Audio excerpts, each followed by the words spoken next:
G'day, this is Captainoob and this is the Bulldog 308. This is a somewhat customizable standalone bullpup rifle, and as such it has custom animations as well as sounds, and it's got some few customization quirks that we'll get to later, but for now we'll just go ahead and look at these attachments. First of all, we've got the receiver. There's only one of these, so the way you're going to increase this thing's damage is obviously through perks. We'll move on from that.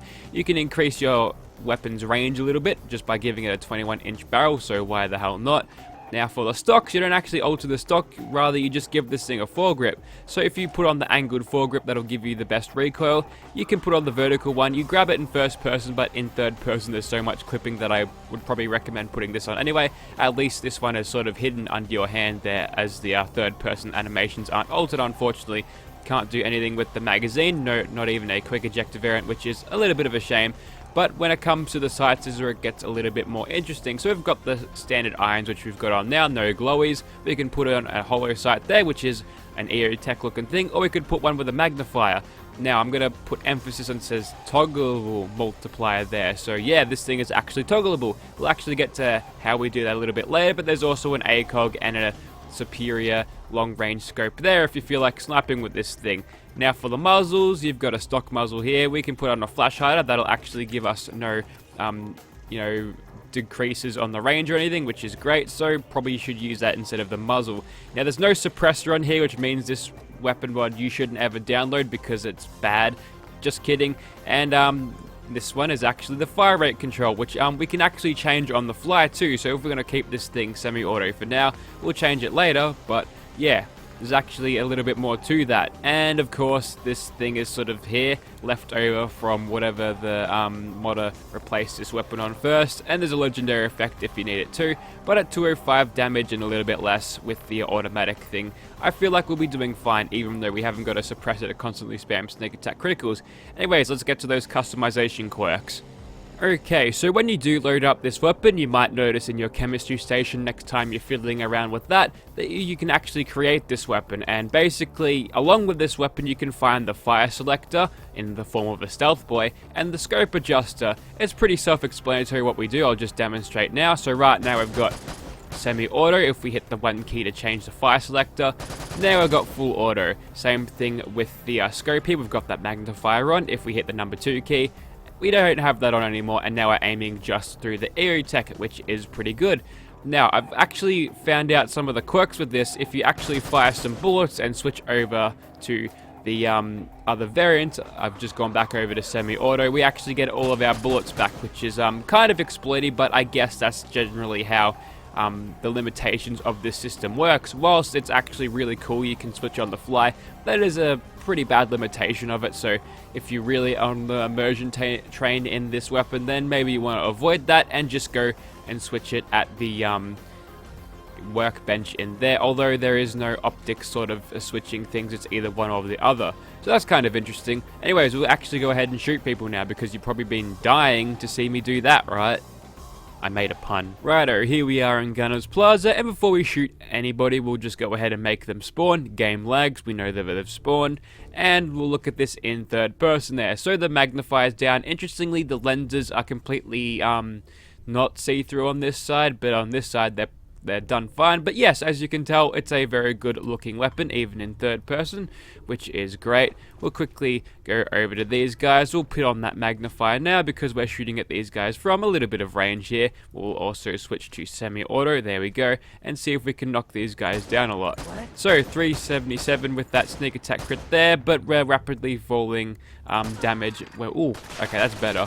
That was good. 755 on those headshots there. Obviously, with infused with a sneak attack crit, we're going to be doing heaps more damage, but yeah, I think as long as we can stay hidden, we can do pretty good damage, because I'm not entirely convinced by whatever damage we got before there. So we'll just go ahead and seek out these turrets as they keep giving me screen shake. See, it's like Battlefield 4 nostalgia. There's heaps of screen shake, there's bulldogs, even though I feel like the Bulldog was inferior to the Scar H. I mean, reload speed is everything. Also, we can't shoot that guy, he can shoot us, so yeah, I'm getting cheated by the AI now. So we'll just go ahead and light up this gunner conscript. Oh, you've got one too, have you? No, that's just a Beretta. Never mind. Okay, we'll switch over to full auto, and we'll take off the scope, and then we'll mow down that turret there. and we'll start shooting at these gunners from up here. Yes, getting under 100 damage, except for when we get headshots there, only just over 100, but yeah, that's kind of disappointing. Maybe that's because we haven't got anything to balance the weapon other than its standard receiver, and maybe for lesser difficulties it's actually a little bit viable, but I feel like we're not getting our damage worth, especially since we're firing 308s with this weapon. But luckily we've got a high rate of fire, so as long as we've got many 308s, which we do, we could probably do fine with this weapon regardless. But damage at range seems to be dropping off quite rapidly. Okay, we'll switch over to our semi-auto one with the scope just by using our hotkeys, and we'll go ahead and snipe at these guys, I suppose. This thing probably isn't regarded as a scope because I've been getting no knockdowns with the scope attached to its magnified way, so that kind of sucks. It'd be nice if you could switch between commando and sniper and rifleman, but yeah, we can't have everything. That's fine. And the sounds will catch up in a second, don't worry. There we go. Okay, I apologize to anyone who got a heart attack from that sudden loud noise. We might as well switch over to our automatic one there as we get some free heals from an irradiated Gauss rifle. Okay, we'll take off this scope and then we'll go ahead and shoot these guys. Now, despite firing 308s at this pace, we're actually not getting a lot of recoil, which I guess is par for the course because the handmade AKM in the Nuka World DLC, it doesn't kick at all. It's basically recoilless, you know. Alright, so Captain Bridget's done a stim pack. We might as well... Hang on. I'm shooting at myself again. This one's real. She's got a leather jacket. Makes her look cooler. Down you go, Captain Bridget. That isn't me. That isn't the real Captain Bridget. She's only a synth. Yeah, people have been trying to figure out that lore inconsistency, and yet you're reading into it too much. She's just a mini-boss that I've added to shoot at something a little bit more hardcore than the standard gunners. Adds a little bit of spice, you know? Anyways, we'll pull up and kill these next couple of gunners here. We'll switch over to our magnifier, semi-auto once more for that precision fire and more damage to get with our sneak attack criticals, which we didn't get, so I guess that was poorly planned, I guess. So even when you do spam fire and miss a lot of shots, the 20 round mag does help you out a little bit. And going through the hip fire of this, not too bad either. Alright, I'm going to shut up for a second so you can actually hear this thing fire.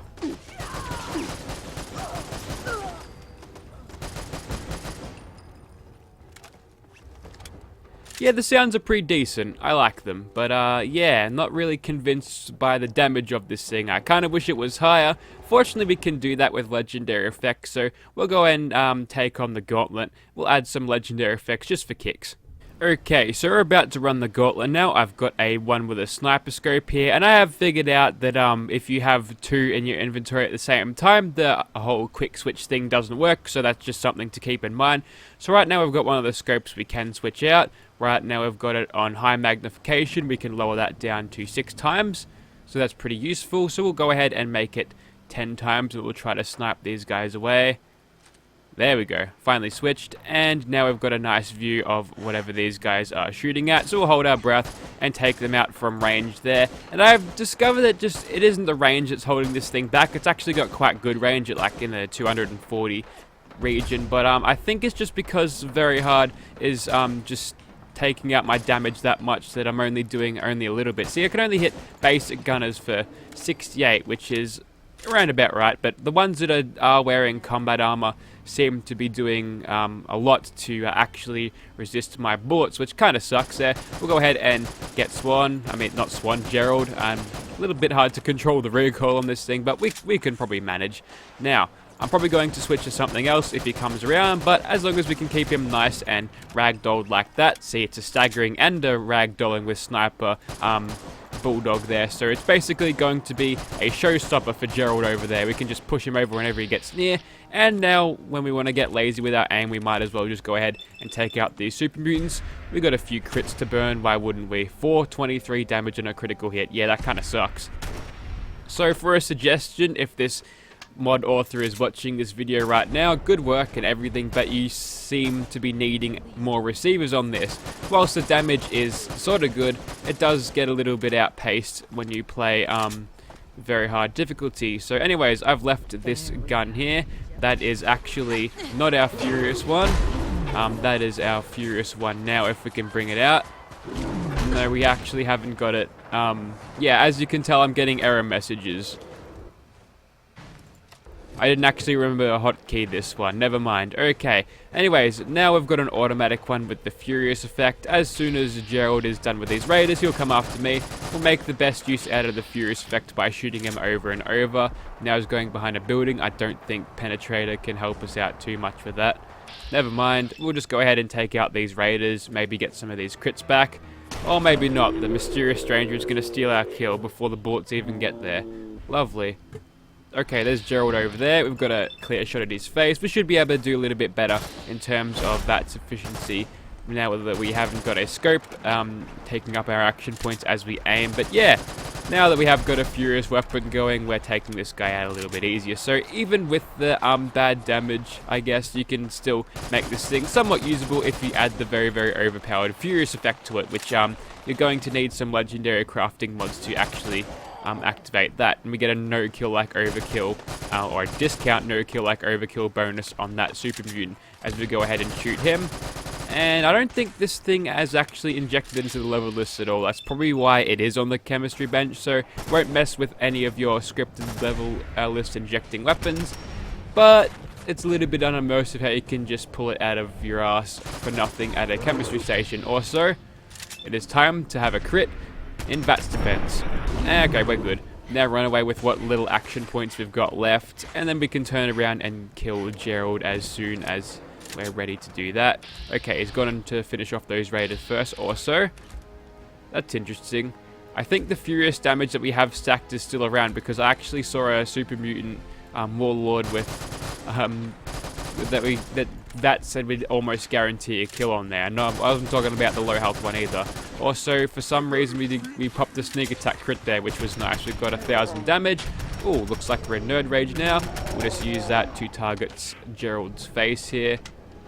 Might as well finish off old mate who's shooting us with a laser gun. Man, they're always useful, aren't they? There we go. Goodbye, Gerald. We're free to move on to the scrapyard. So we'll whip out our sniper one again. Oh, no, it's hotkeyed at 3. And now we're just stuck with a huge zoom rating, which is kind of sucky. But if I wanted to actually change that, I could easily just drop the Furious one out of my inventory. But yeah, that's some of the limitations of this system. But you can see we've got our hand on the foregrip there for one. But yeah, as you can see, it's a pretty decent and an innovative sort of system for changing out attachments like this. I think I have seen that before on the modern firearms mod though. Ooh, pretty good damage against that super mutant warlord when we got a sneak attack crit headshot. We'll go ahead and scope into these guys. 0% chance to hit. That's very, very unlike usual weapons in this game. Usually you could just hit them regardless when you've got the Penetrator perk, but that's interesting. Ow. Only 37 damage on him there. That's pretty pathetic.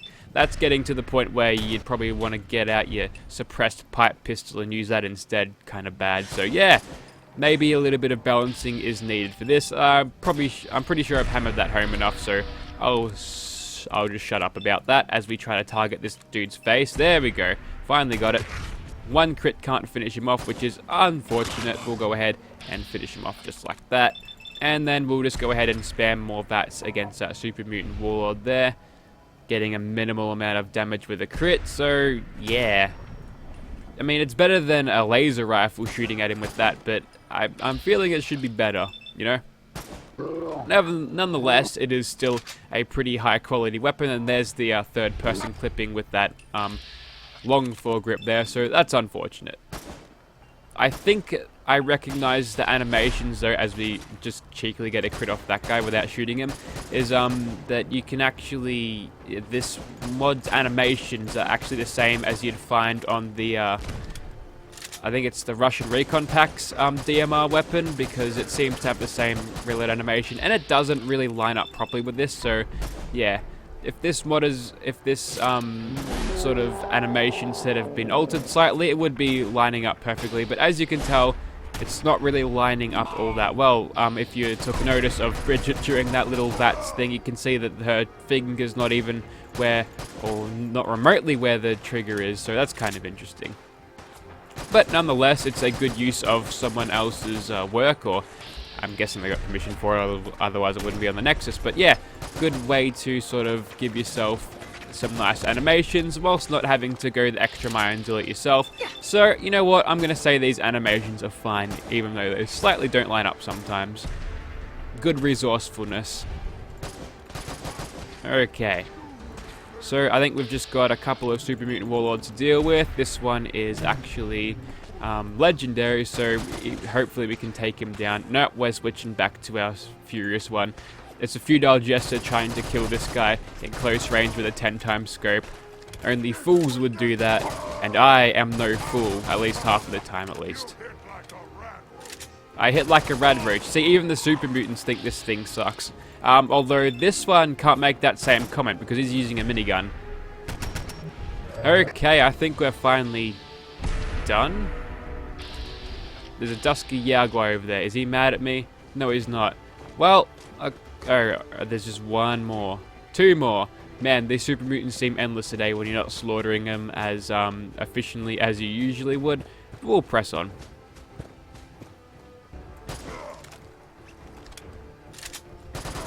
Probably should have remembered to reload my gun after that, but whatever. And last but not least, there's a glowing mutant hound, and we are finally done. So, didn't really run the gauntlet in record time, but I still managed to survive that, and we actually got lucky with Gerald. He only hit us 2 times, and didn't actually kill us, which is kind of rare. He must have not have done his big stomp with his hammer. But anyways, that was the Bulldog 308. Definitely a solid weapon, but needs some work. I do highly recommend downloading this regardless, so links will be in the description if you're interested.